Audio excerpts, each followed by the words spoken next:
South ఇండియాలోని అతి తక్కువ ధరలకి రత్నాలను అందించే ఏకైక సంస్థ 6JVR. మీడియా మిత్రులందరికీ నమస్కారం.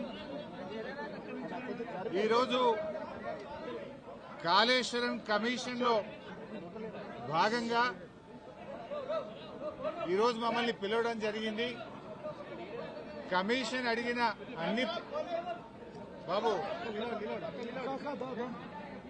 కమిషన్ అడిగినటువంటి అన్ని ప్రశ్నలకు కూడా సమాధానాలు చెప్పడం జరిగింది. వారికి సమాధానాలు నోటి మాటగా చెప్పడమే కాదు, అన్ని రకాల ఎవిడెన్స్లు కూడా పూర్తి స్థాయిలో అందించడం జరిగింది. నేను మీడియాతో కూడా ఒకటే కోరుతా ఉన్నా, ఎందుకంటే మేము కమిషన్ ముందు హాజరయ్యి వచ్చి ఇక్కడ నేను రాజకీయాలు మాట్లాడడమో ఇతర అంశాల జోలికి వెళ్ళను. రాజకీయాలుంటే రేపు మాట్లాడుకుందాం, క్వశ్చన్ అండ్ ఆన్సర్స్ రేపు అడగండి, అన్నిటికీ ఆన్సర్ ఇస్తా. బట్ ఈరోజు ఎందుకంటే కమిషన్ ముందు ఏం జరిగిందో మీకు కావాలి, ఎందుకంటే ఐ కెనాట్ మిస్గైడ్. లోపల ఒకటి చెప్పి బయట ఒకటి చెప్పడం అనేది తప్పు అవుతుంది. లోపల ఏం జరిగింది, కమిషన్కు నేను ఏం చెప్పాననేటువంటి అంశాలు మాత్రమే మీ ముందుంచుతాను. మీకు మిగతా ఎన్ని క్వశ్చన్స్ ఉన్నా, ఎన్ని పొలిటికల్ గా కావాలన్నా రేపు మాట్లాడుకుందాం. Today I will not speak any politics. ముఖ్యంగా మొట్టమొదలు తమ్మిడిహట్టి నుంచి మేడిగడ్డకు ఎందుకు మార్చారు అనే దాని మీద చాలాసేపు డిస్కషన్ జరిగింది. దానికి నేను సవివరంగా సమాధానం చెప్పడం జరిగింది. ముఖ్యంగా కొత్తగా ఏర్పడ్డ తెలంగాణ ప్రభుత్వం తమ్మిడిహట్టి దగ్గరే దాన్ని కట్టడానికి అన్ని రకాల ప్రయత్నం చేశాము. నేను ఇరిగేషన్ మంత్రి అయినప్పుడు రివ్యూ చేసుకుంటే ప్రాణహిత చేవెళ్ల ప్రాజెక్టును 7 భాగాలు 28 ప్యాకేజీలుగా నిర్ణయించి టెండర్లు పిలిచి పనులు ప్రారంభించారు. హెడ్ దగ్గర పని స్టార్ట్ చేయకుండా తోకల దగ్గర పని స్టార్ట్ చేసిండ్రు. ఎక్కడైతే నీళ్లు డ్రా చేయాలో, ఎక్కడైతే తమ్మిడిహట్టి దగ్గర నుంచి నీళ్లు తేవాలో అక్కడ నుంచి పని ప్రారంభించకుండా ఎక్కడెక్కడో కాలువలు టన్నెలు తవ్వారు. సో నేను ఇరిగేషన్ మంత్రి అయిన తర్వాత రివ్యూ చేసి, మరి ఈ ప్రాజెక్టులో ఆల్రెడీ ఖర్చు జరిగింది కదా, దీన్ని కొనసాగించాలని అప్పటి మహారాష్ట్ర కాంగ్రెస్ ప్రభుత్వానికి మేము కన్సల్ట్ చేశాం.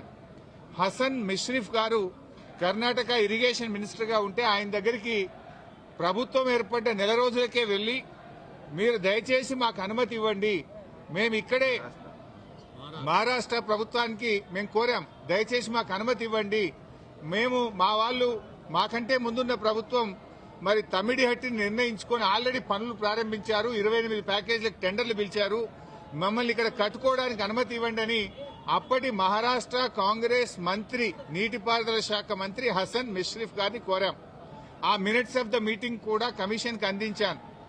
ఆనాడు ఇరిగేషన్ మంత్రిగా ఉన్నటువంటి మిష్రిఫ్ గారు చాలా స్పష్టంగా ఏం చెప్పిందంటే, మేము 7 ఏళ్లుగా ఇక్కడ కట్టడానికి ఒప్పుకోలేదు, మా రాష్ట్రంలో ధర్నాలు ఉద్యమాలు జరుగుతా ఉన్నాయి, మేము 152 మీటర్ల దగ్గర ఒప్పుకోలేము, ఈ విషయం మీద మా ముఖ్యమంత్రి పృథ్వీరాజ్ చౌహాన్ గారు మీ ముఖ్యమంత్రి కిరణ్ కుమార్ రెడ్డికి ఇప్పటికే లేఖ రాశారు అని ఆ లేఖ నాకు అందించారు. ఆ లేఖని ఇప్పుడు కమిషన్ దృష్టికి తీసుకుపోయాను నేను. ఆ లేఖలో ఏముందంటే, మీకు మీరుగా నిర్ణయించుకొని పనులు ప్రారంభిస్తే మీరు చేసే ఖర్చు, మీరు చేసే డబ్బు ఏదైతే ఖర్చు చేస్తుందో అదంతా వృధాగా మారే అవకాశం ఉంది అని పృథ్వీరాజ్ చౌహాన్ గారు మన రాష్ట్ర ముఖ్యమంత్రికి రాసిన లేఖను ఆనాటి కాంగ్రెస్ మంత్రి నాకు ఇచ్చారు. అంటే మీరు ఇట్లా పోతున్నారు, తప్పు అనే విషయం, ఆ విషయం కూడా కమిషన్ దృష్టికి తీసుకుపోయాం. ఎట్ ద సేమ్ టైం ఒక 5-6 మీటింగ్లు జరిగినాయి మహారాష్ట్ర తెలంగాణ మధ్య. 5-6 మీటింగ్లు మినిస్టర్ లెవెల్లో, ఇంజనీర్ల లెవెల్లో, ఫైనల్ గా ముఖ్యమంత్రి కేసీఆర్ గారు స్వయంగా మహారాష్ట్రకు వచ్చి మహారాష్ట్ర ముఖ్యమంత్రి ఫడ్నవీస్ గారితో జరిగిన చర్చల మొత్తం సారాంశాన్ని వారికి చెప్పే ప్రయత్నం చేశాం. ఎందుకంటే అనేక ప్రయత్నాలు చేశాం. మహారాష్ట్రలో కాంగ్రెస్ ప్రభుత్వంపై బీజేపీ ప్రభుత్వం వచ్చింది. అప్పుడు గిరీష్ మహాజన్ గారు నీటిపారుదల శాఖ మంత్రిగా ఉంటే 2015 జనవరిలో నేను వెళ్లి గిరీష్ మహాజన్ గారిని కూడా, మీరు ఎంత నష్టపరిహారం అడిగినా ఇస్తాము, దయచేసి మాకు ఉద్యమాల్లో నుంచి వచ్చిన ప్రభుత్వం, నీళ్ల కోసమే తెలంగాణ ఉద్యమం జరిగింది, నీళ్లే మాకు జీవాధారం, మాకు తమ్మిడిహట్టి దగ్గర అనుమతించండి అని గిరీష్ మహాజన్ గారిని కూడా కోరాం. ఆయన కూడా ససేమిరా అన్నారు. అప్పుడు మన రాష్ట్ర ముఖ్యమంత్రి కేసీఆర్ గారు స్వయంగా మహారాష్ట్రకు వచ్చి అక్కడ మహారాష్ట్ర రాజ్భవన్ లో విద్యాసాగర్ రావు గారి గవర్నర్ గారి సమక్షంలో మహారాష్ట్ర ముఖ్యమంత్రి ఫడ్నవీస్ గారిని 17 ఫిబ్రవరి 2015 రోజు తమ్మిడిహట్టి దగ్గర బ్యారేజ్ కట్టడానికి అనుమతి ఇవ్వండి అని అనేక రకాలుగా కేసీఆర్ గారు మహారాష్ట్ర ప్రభుత్వాన్ని మహారాష్ట్ర ముఖ్యమంత్రి గారికి విజ్ఞప్తులు చేశారు. అయినా వారు ససేమిరా అన్నారు. ఫడ్నవీస్ గారు మాట్లాడుతూ మాకంటే ముందు 7 ఏళ్లు కాంగ్రెస్ ప్రభుత్వం ఉండే, 7 ఏళ్లు కాంగ్రెస్ ప్రభుత్వం తమ్మిడిహట్టి దగ్గర ఒప్పుకోనప్పుడు ఇవాళ నేను బీజేపీ గవర్నమెంట్ ఆ రోజు తమ్మిడిహట్టి దగ్గర కట్టొద్దని నేనే ధర్నాలు చేసినా పోరాటాలు చేసినా ఇవాళ నేనెట్లా ఒప్పుకుంటా, రాజకీయంగా అది ఎట్లా సాధ్యమైతుంది, ఒప్పుకునే ప్రశ్నే లేదని ఆ రోజు ఖరాఖండిగా మహారాష్ట్ర ముఖ్యమంత్రి గారు కేసీఆర్ గారికి చెప్పారు. అంటే 7 ఏళ్లు మహారాష్ట్రలో కాంగ్రెస్, ఢిల్లీలో కాంగ్రెస్, మన దగ్గర కాంగ్రెస్, 3 చోట్ల కాంగ్రెస్ ప్రభుత్వం ఉన్నా తమ్మిడిహట్టి దగ్గర బ్యారేజీలకు ఒప్పించడంలో, అగ్రిమెంట్ చేయడంలో, పనులు చేయడంలో ఆనాటి కాంగ్రెస్ ప్రభుత్వం పూర్తిగా ఫెయిల్ అయింది. నాటి కాంగ్రెస్ ప్రభుత్వంలో ఉత్తమ్ కుమార్ రెడ్డి, కోమటిరెడ్డి వెంకటరెడ్డి, శ్రీధర్ బాబు వీళ్లే తెలంగాణ ప్రాంతం నుంచి మంత్రులుగా ఉన్నారు. మీరు పట్టించుకోలే, 7 ఏళ్లు మీరు చేయలే. బట్ అయినా మేము అన్ని రకాలుగా ప్రయత్నం చేశాం. ఇంత మధ్యలోనే ఈ సమయంలోనే సెంట్రల్ వాటర్ కమిషన్ తమ్మిడిహట్టి దగ్గర నీళ్లు లేవు అని 2 లేఖలు రాసింది. 2 లేఖల్లో స్పష్టంగా అక్కడ నీటి లభ్యత తక్కువ ఉంది, మీరు ప్రత్యామ్నాయం చూసుకోండి అని మనకు కేంద్ర సిడబ్ల్యూసి మనకు చెప్పడం జరిగింది. అదేవిధంగా అదే సిడబ్ల్యూసి మీరు కట్టిన రిజర్వాయర్లు తక్కువ ఉన్నాయి, రిజర్వాయర్ల సంఖ్య పెంచుకోండి అని కూడా చెప్పింది. ఇవన్నీ లెటర్లు కూడా ఈరోజు కమిషన్కి ఇచ్చాం. సిడబ్ల్యూసి నుంచి వచ్చిన 3 లేఖలు ఈరోజు కమిషన్కి ఇచ్చాం. అప్పుడు కూడా కేసీఆర్ గారు ఒకవైపు మహారాష్ట్ర ఒప్పుకోవడం లేదు, రెండవ వైపు నీళ్లే లేవు. ఈ పరిస్థితుల్లో ఏం చేయాలని కేంద్ర ప్రభుత్వ సంస్థ వ్యాప్కోస్ కు కేసీఆర్ గారు మరి ఏం చేయాలో ప్రత్యామ్నాయం సూచించండి అని వ్యాప్కోస్ కు మేము ఇవ్వడం జరిగింది. వ్యాప్కోస్ ఎవరో అల్లాటప్ప సంస్థ కాదు, అది సిడబ్ల్యూసీలో అంతర్భాగము, కేంద్ర జలవనరుల శాఖలో అంతర్భాగము. ఆ వ్యాప్కోస్ కి ఇస్తే వ్యాప్కోస్ లైడార్ సర్వే చేసి డీటెయిల్డ్ గా ఎగ్జామిన్ చేసి మాకు మేడిగడ్డ దగ్గర నీటి లభ్యత ఉంటది, అక్కడ ప్రాజెక్టు కట్టుకోండి అని వ్యాప్కోస్ అనే సంస్థ చెప్పింది. ఆ వివరాలు కూడా కమిషన్ కి అందించాం. సో వ్యాప్కోస్ నివేదిక మేరకు, సెంట్రల్ వాటర్ కమిషన్ సూచనల మేరకు మహారాష్ట్ర ఒప్పుకోకపోవడం వల్ల మన ఇంజనీర్ల రికమెండేషన్ మేరకు ఆనాడు రాష్ట్ర ప్రభుత్వం నీళ్లు లేని చోట నుంచి నీళ్లున్న చోటకు మేడిగడ్డ ప్రాజెక్టుకు రూపకల్పన చేశాం. మీరు ఆనాడు నీళ్లు లేని చోట ప్రాజెక్టు ఇరికిచ్చే ప్రయత్నం చేసినారు. 7 ఏళ్లలో మహారాష్ట్రాన్ని ఒప్పించలేకపోయారు.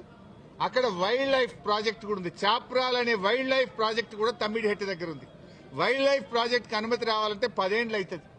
మరి పోరాటాల నుంచి నీళ్ల కోసం ఉద్యమించిన తెలంగాణ ప్రభుత్వం నీళ్ల కోసం మేము వ్యాప్కోస్ యొక్క ఆలోచన మేరకు, సూచనల మేరకు నీళ్లు లేని చోట మీరు ప్రాజెక్టు ప్రతిపాదిస్తే నీళ్లు ఉన్న చోటికి మార్చడం జరిగింది. ఎందుకు మార్చామనేది documents, evidences, meeting minutes, central water commission లెటర్లు, మహారాష్ట్ర ముఖ్యమంత్రి రాసిన లెటరు అన్నింటినీ కూడా కమిషన్ కు పూర్తి ఆధారాలతో సహా సమర్పించడం జరిగింది. ఎందుకు మార్చవలసి వచ్చిందో సవివరంగా చెప్పేటువంటి ప్రయత్నం మేము చేయడం జరిగింది. కాళేశ్వరం కార్పొరేషన్ కు కేబినెట్ అనుమతి ఉందా అని అడిగారు. కేబినెట్ అనుమతి ఉంది అని స్పష్టంగా వివరాలన్నీ కూడా అందించడం జరిగింది. అదేవిధంగా బ్యారేజీ లొకేషన్ మార్పుల గురించి కూడా అడిగారు. అన్నారం, సుందిళ్ల గురించి అది ప్యూర్లీ టెక్నికల్ డెసిషన్.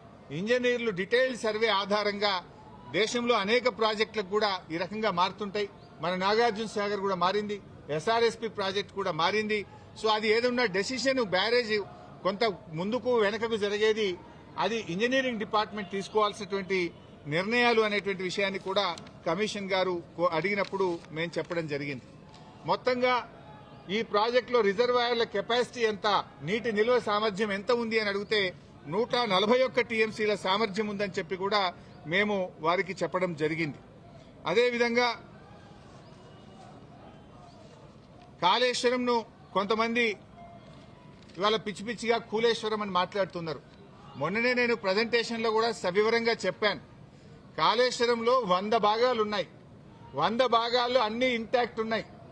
లైక్ ఇప్పుడు మనం మొన్న అనుకున్నట్టుగా 3 బ్యారేజీల్లో, అదేవిధంగా కాళేశ్వరంలో 16 రిజర్వాయర్లు, 19 సబ్స్టేషన్లు, 21 పంప్ హౌస్లు, 203 కిలోమీటర్ల గ్రావిటీ టనెళ్లు, 98 కిలోమీటర్ల ప్రెషర్ మెయిన్స్, 1531 కిలోమీటర్ల గ్రావిటీ కెనాల్స్, ఇవన్నీ కూడా ఇంటాక్ట్ ఉన్నాయి.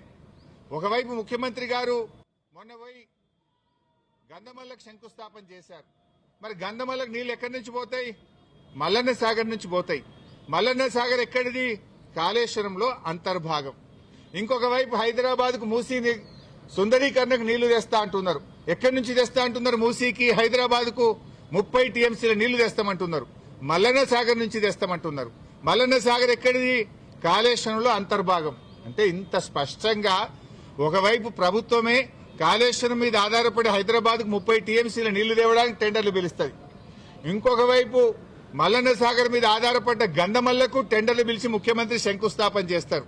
ఇంకొక వైపు కాళేశ్వరం కూలింది, కుప్పగూలింది, కాళేశ్వరం లేదు అంటారు. అంటే ఇవాళ ప్రభుత్వం డొల్లతనం పూర్తిగా బయటపడ్డది. ఎప్పటికైనా కాళేశ్వరమే తెలంగాణకు లైఫ్ లైన్, జీవధార అనేది ఇవాళ ప్రజలకు స్పష్టమైంది. కమిషన్ ముందు కూడా చాలా వివరంగా అన్ని కూడా మేము ఏది నోటి మాటగా చెప్పలే, విత్ డాక్యుమెంటరీ ఎవిడెన్స్, సాక్ష్యాధారాలతో సహా గత ప్రభుత్వంలో తీసుకున్న నిర్ణయాలు, సిడబ్ల్యూసి రిపోర్ట్లు, వ్యాప్కోస్ రిపోర్ట్లు, కేబినెట్ నిర్ణయాలు అన్ని కూడా ఆధారాలతో సహా కమిషన్ కోరిన విధంగా మేము సబ్మిట్ చేయడం జరిగింది. సుమన్ టీవీలో మీ పర్సనల్ అండ్ బిజినెస్ ప్రమోషన్స్ కోసం కింది నెంబర్కి కాంటాక్ట్ చేయండి.